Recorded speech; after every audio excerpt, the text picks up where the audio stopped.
সর্বনাশ হয়ে গেল। 15টা ভিডিও এডিটিং করে রেখেছিলাম, প্রত্যেকদিন একটা করে ছাড়বো বলে, সব ভিডিও ডিলিট হয়ে গেল। কি যে ভিডিও পোস্ট করবো এত কষ্ট করে বানিয়ে, কি যে বলবো।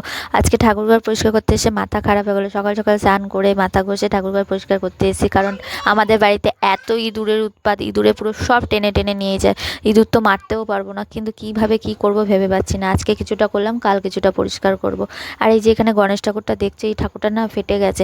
ফাটা ঠাকুর, ভাঙা ঠাকুর কি ঘরে রাখতে আছে না জলে ভাসিয়ে দেবো, তোমরা কমেন্টে জানাও। এটা আমার বড় একটা জায়গার গাছের তলা থেকে কুড়িয়ে এনে প্রতিষ্ঠা করেছে, দীর্ঘদিন ধরে এটাকে পুজো করা হচ্ছে। এই ঠাকুরটা কি আমরা জলে ফেলে দেবো না পুজোই করবো এরকমভাবে, তোমরাই বলো। কারণ আমি দেখেছি ফাটা ভাঙা ঠাকুর ঘরে পুজো করতে নেই। এবার তোমরা কমেন্টে লিখো যে ভাঙা ফাটা ঠাকুর কি আমি ফেলে দেবো না এখানে রাখবো। আর আজকে আমি ভিডিও এডিটিং করব, পোস্ট করবো বুঝে পাচ্ছি না। তাই আজকে যে এই ঠাকুর ঘর পরিষ্কার করলাম আর কিছু আগের ভিডিও ছিল, এগুলো মিস করেই তোমাদের সাথে এই ভিডিওটা পোস্ট করলাম। আর আমার সব ভিডিও ডিলিট হয়ে গেছে, আবার নতুন করে আমাকে ভিডিও বানিয়ে পোস্ট করতে হবে।